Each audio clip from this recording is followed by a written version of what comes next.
يقول الأخ: ما حكم رفع اليدين بالدعاء أحيانا بعد الصلاة؟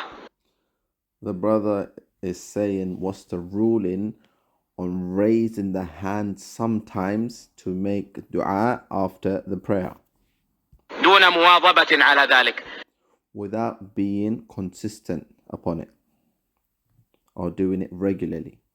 أما الدعاء بعد الصلوات المفروضة فحال النبي صلى الله عليه وسلم يدل على أنه ليس مشروعا.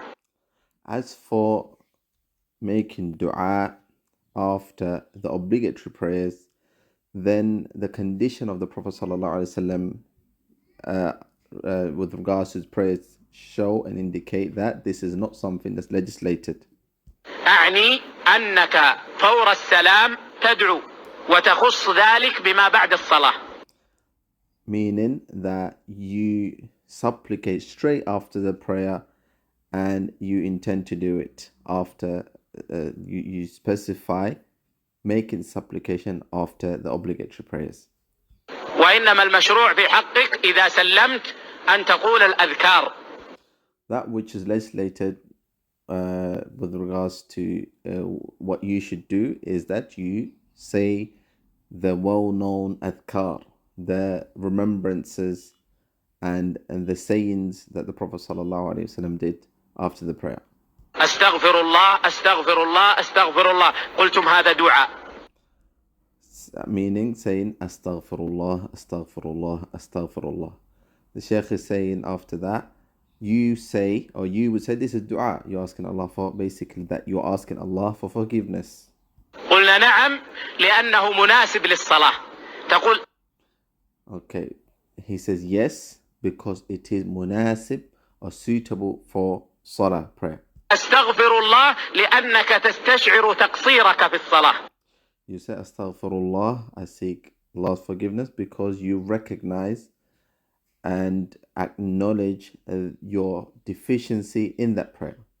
وأنك كنت تقف بين يدي الله وقد أسأت الأدب في بعضها.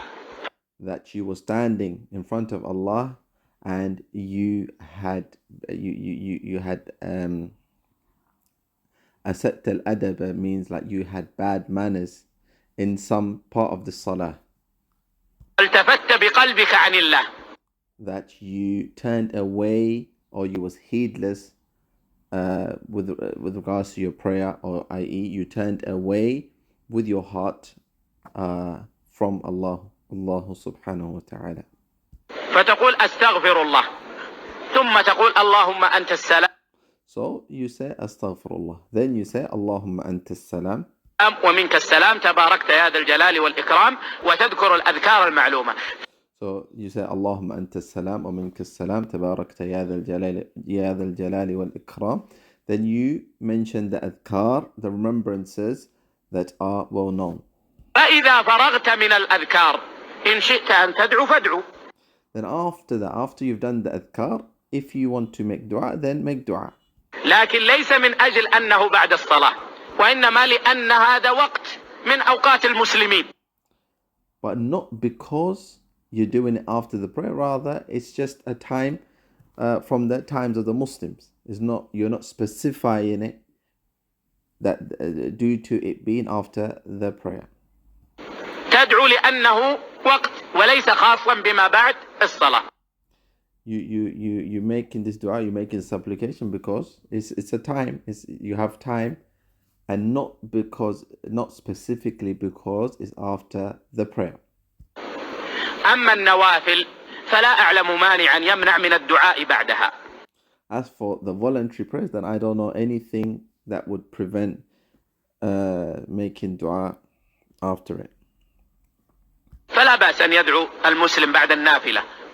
So it's okay for the Muslim to make dua after the voluntary prayers. لا بأس أيضا أن يرفع يديه لأن هذا من القسم الثالث الذي ذكرناه وهو لم. Likewise, it's okay to raise your hand in this situation because this is from the third category which we mentioned. The Shaykh is talking about the third category of circumstances when you can raise your hands to make dua. ينقل لنا فيه حال عن النبي صلى الله عليه وسلم.